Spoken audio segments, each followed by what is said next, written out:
Uma coluna muito interessante aqui na Gazeta do Povo, do Adriano Gianturco, tá? Ele fala sobre a minocracia, quem realmente manda na democracia. E a ideia aqui é que a gente tem essa ideia, né? Aliás, deveria ser assim, né? A democracia é você o governo da maioria, a maioria decide para que lado vai o país e coisa e tal.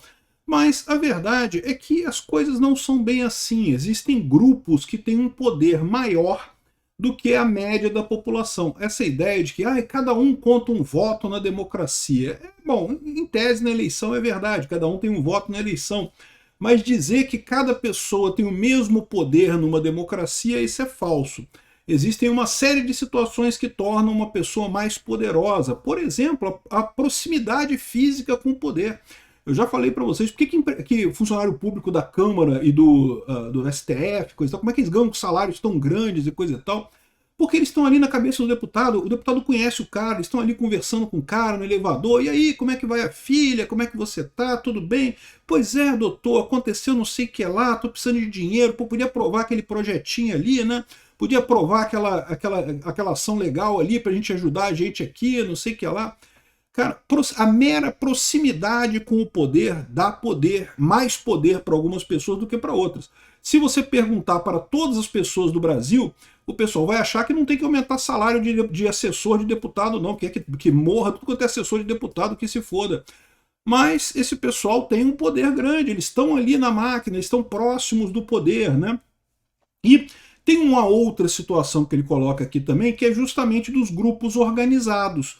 Você tem algumas minorias que, embora sejam minorias, elas são muito bem organizadas, né? Eu falo para vocês, um exemplo claro é da questão dos ambientalistas, né? Se você perguntar aleatoriamente no Brasil as pessoas, o sentimento das pessoas com relação ao ambientalismo, muito pouca gente realmente dá importância para isso. No entanto, obras são paradas, ferrovias não são construídas, isso tudo por uma pressão de pequenos grupos, só que são grupos altamente organizados, grupos bem estruturados e coisa e tal. E ele tem razão nesse sentido.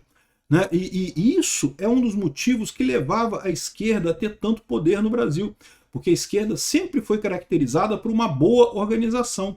Mas aí, o que eu vou complementar do artigo dele aqui, eu vou falar um pouco do artigo, não vou falar tudo não, tá? Porque eu vou deixar o link desse artigo aqui na descrição do vídeo, quem quiser ler todo, tá lá o artigo dele, recomendo muito.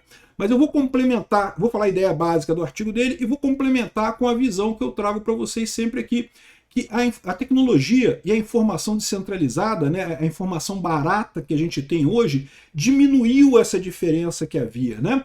Se você tem um movimento organizado, você ainda tem força. Tá? O movimento organizado ele é melhor do que a aleatoriedade do convivência de pessoas que não estão interessadas, que não estão organizadas. Mas essa diferença já foi maior no passado. É isso que a esquerda ressente. A esquerda tinha um poder enorme porque ela se baseava nessas organizações centralizadas, né, nessas organizações, nessas minorias organizadas que haviam por aí. E agora esse poder é muito menor. Né? A grande massa desorganizada, a grande massa descentralizada agora ainda fica atrás do movimento organizado, mas já não é uma diferença tão grande. É isso que eles estão sentindo. E à medida que o tempo for passando, a gente vai ultrapassar esse pessoal. Eu vou explicar até o aspecto econômico que ele coloca aqui também, porque que tem uma reviravolta nessa história. Eu sou Peter Turguniev, esse é o canal Ancapso, e essa notícia foi sugerida por Jovem Algoritmo, Sindicato das Esposas que Odeiam o Peter e várias outras pessoas. Obrigado aí ao pessoal que sugeriu notícias lá no nosso site, no visãolibertaria.com.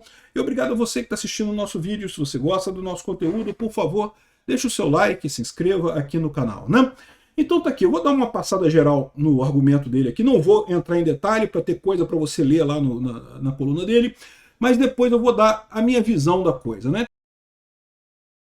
Então ele explica aqui, ó, ele bota uma balança aqui mostrando que às vezes uma minoria tem mais peso que a maioria. A maioria tem uma vontade e, no entanto, tem uma minoria que consegue impor a sua vontade à maioria numa democracia, né?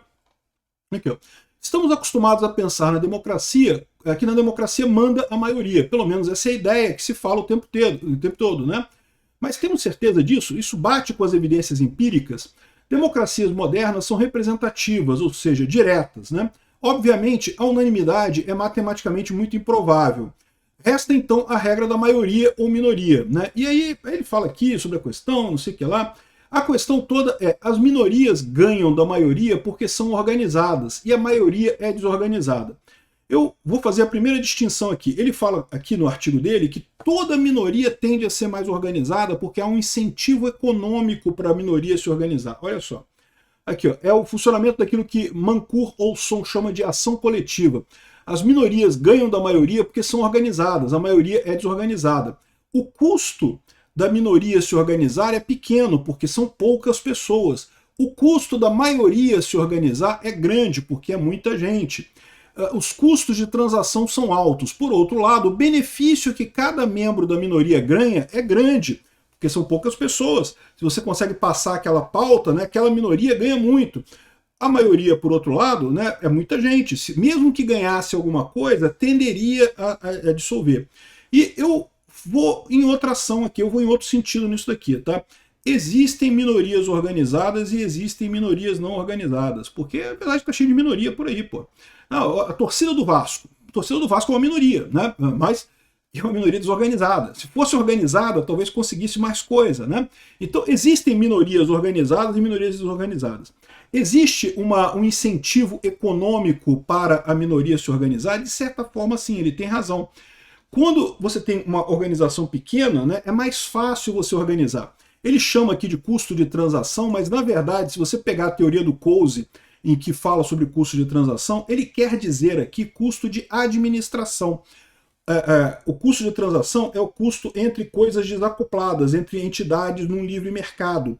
Uma organização, uma minoria organizada, por definição, ela é organizada, ela tem uma chefia, tem um comando, tem pessoas que obedecem esse comando, talvez níveis hierárquicos, até chegar na massa de pessoas que são mobilizadas e coisa e tal. Nesse tipo de estrutura, o que vale, segundo a teoria do Ronald Coase, é justamente o custo de administração. E ele tem razão, o custo de administração é menor, porque são menos pessoas. Lembra, esse é o grande dilema do custo de transação e o custo de administração. O custo de transação ele é meio que irrelevante com o tamanho da empresa, né? Ele existe por outras condições. E é por isso que quando você tem uma diferença nesses custos, as entidades tendem a ser mais hierárquicas ou menos hierárquicas. É toda a base da minha teoria sobre por que o Estado está desaparecendo. Eu expliquei isso no vídeo, por que o Estado vai desaparecer, né? Então, nesse vídeo aqui, que é um dos primeiros vídeos que eu fiz no canal já há bastante tempo, eu falo justamente sobre essa teoria do Ronald Coase, em que eu explico por que o Estado vai desaparecer. E é justamente pela questão da abundância de informação que torna as estruturas hierárquicas menos eficientes. Mas ele tem razão. Uma estrutura menor, ela é mais eficiente, né? E é o que eu falo, sempre vai haver alguma estrutura hierárquica. Essa ideia de que não vai ter nenhuma hierarquia é muito pouco provável. Existe uma série de situações em que a hierarquia é necessária para você ter um desempenho ótimo numa entidade, né? É só você pensar, por exemplo, na família. Né? A família precisa ter um comando na família, né? O filho não vai ser votação democrática, senão vai comer sorvete todo dia, né? Se os filhos votarem no que vai comer, vai ser sorvete todo dia. E não pode, né? Tem que ter um comando ali, você tem a pessoa que sabe mais. Esse tipo de coisa funciona, mas funciona quando é pequeno, funciona em pequenas estruturas. Esse é que é o grande dilema do comunismo, né? Quando o pessoal acha que não, a estrutura funciona, a gente sabe o que é melhor para todo mundo, então eu vou dar ordem para todo mundo. Eu sou o grande papai que estou dizendo para você que não pode comer sorvete, não, porque eu sei o que é melhor para você. De novo, isso funciona em pequenas estruturas, isso não funciona em grandes estruturas. É por isso que o comunismo dá errado, porque o chefe lá, que acha que sabe melhor que todo mundo, né, o comitê central, o soviete supremo, que acha que sabe melhor que todo mundo como viver a vida, eles acabam tomando decisões erradas e acabam criando ineficiências econômicas, né? Então, esse é o dilema do custo de administração. Ele está certo. Minorias são mais facilmente organizáveis do que maioria, né? Só que, aqui, ó, o problema é que acabam sendo triturados por centenas de milhares de pequenas minorias organizadas por todo lado. Um caso individual irracional não se opor, mas somente todos os casos perdemos muito, né? Aí fala aqui sobre uma teoria do Nassim Taleb, que vai no mesmo sentido, da minoria intransigente, não sei o que lá.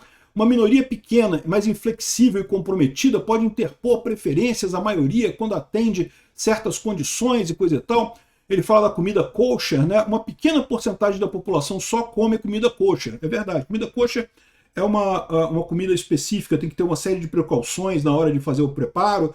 Principalmente, não pode encostar em comida não kosher. Então, se você tem uma cozinha, por exemplo, tem que ser uma cozinha só para comida kosher. Você pode ter outra cozinha para fazer outro tipo de comida, mas a cozinha, comida kosher, é só para comida kosher. Você usa um utensílio para fazer aquilo ali, não pode usar o utensílio na outra cozinha, nem vice-versa. Bom, enfim, dá um trabalho danado. E pouquíssimas pessoas, de fato, fazem questão de comer comida kosher. Né? Judeus, né? Judeus praticantes em determinadas situações. Né? E, no entanto, um monte de coisa por aí. Aqui nos Estados Unidos você vê. Bom, aqui em Nova York tem judeu pra caramba, a verdade é essa, né? Mas aqui em Nova York você vê isso, no Brasil também, você vê cara, comida kosher, né, no restaurante, né? Para atrair esse público, né? Então ele fala aqui, ó, essa minoria pode ser de 3, 4%, mas ela é inflexível, é intransigente. A maioria é flexível. O custo de acomodar a minoria é assimétrico, então é mais fácil todo mundo seguir a minoria do que acomodar a coisa, né? Mas, de novo, isso daqui não é... A minha visão da coisa é a seguinte, você tem no livre mercado a solução desse problema. Eles estão falando aqui que realmente uma minoria organizada é mais poderosa. E é. Você vê o movimento verde, você vê esse pessoal que veganos, né? Eles se organizam, eles têm entidades e não sei o que lá. É assim que a esquerda dominava a cena política no Brasil. Eles sempre tiveram grêmios estudantis, DCE de universidade, grupos de não sei o que lá, sindicatos, tudo organizado, tudo tem chefe, tem os diretores, tem os vice-presidentes, tem a terceira camada, a quarta camada até chegar lá. Tudo isso, isso gera muito poder para o PT, porque ele capturava, a esquerda capturava essas entidades todas, e isso dava um poder muito grande para eles. Embora a esquerda sempre tenha sido a minoria no Brasil, o Brasil é um país extremamente conservador e religioso, a maioria religiosa e conservadora cedia à esquerda exatamente porque tinha essa força, né? Eles tinham essa capacidade de organização. Porém, contudo, entretanto, todavia, como eu falo para vocês, a informação abundante mudou essa coisa, porque o custo de transação, que é justamente o custo para você se organizar num livre mercado, você comunicar com as pessoas e fazer organizações num livre mercado, de forma descentralizada, sem ter uma estrutura hierárquica, caiu muito com a informação descentralizada, com a informação abundante que a gente tem hoje, com a tecnologia que a gente tem hoje. E tende a cair cada vez mais, tá? A tendência é cada vez mais isso cair daqui para frente. Então, ao passo que o custo de administração, que é o quanto você gasta para manter uma estrutura hierárquica, ela também caiu, tá? Com a tecnologia, isso também diminui o custo de administração, mas diminui menos. Então que você tenha uma grande equalização. O que a gente está vendo no mundo, por que a direita começou a crescer no mundo inteiro? É o que eu sempre falo aqui, não é a direita que está crescendo, é a esquerda que está caindo. A esquerda tinha uma predominância enorme em relação ao resto por causa dessa fé deles em estruturas hierárquicas, em governo grande, em grandes estruturas para controlar a coisa, né, no governo em si, né? E com isso eles conseguiam ser minorias organizadas que influenciavam toda a maioria, com muita facilidade. Porque era muito mais fácil você... a diferença do preço da informação descentralizada, né, o custo de transação, o custo de administração, era muito grande, dava muita vantagem para eles. Agora não é mais tão grande. A vantagem diminuiu. Você ter uma organização centralizada ainda tem algumas vantagens, tá? Se você quer fazer um movimento político, quer ter um partido político e coisa e tal, você ter uma organização ainda é uma vantagem. Mas é uma vantagem bem menor do que já foi no passado. É isso que a esquerda se ressente. Então, o meu ponto de colocação nessa conversa aqui, concordo com o que ele fala aqui, faz todo sentido. De fato, uma minoria organizada, ela incomoda, ela consegue ter um poder desproporcional em relação ao resto da sociedade, mas esse poder está diminuindo, e está diminuindo rápido. E é por isso que esse pessoal está assustado, é por isso que você vê a esquerda tão desesperada, chamando de golpe, golpe, golpe, como pode? A gente conseguia dominar esse pessoal fácil, agora não conseguimos mais, o que está acontecendo? A Rede Globo mandava lá, se a Rede Globo fizesse o que fez com o Bolsonaro agora, fizesse isso em 1990, acusasse ele de golpe e o STF condenasse. Cara, o Bolsonaro tinha virado um lixo radioativo, ninguém queria nem tocar no Bolsonaro. Não, acabou, o Bolsonaro acabou. Eles conseguiam fazer isso, eles achavam que iam conseguir de novo agora, só que agora eles não conseguem mais. Por quê? Porque toda essa vantagem hierárquica organizada que eles tinham, né, essa centralização de informações, acabou. E com isso acabou o poder da esquerda. ainda assim, eles ainda têm poder, tá? Estruturas hierárquicas ainda ajudam, ainda tem uma vantagem, mas essa vantagem agora é pequenininha. E aí o nosso número maior acaba fazendo a diferença.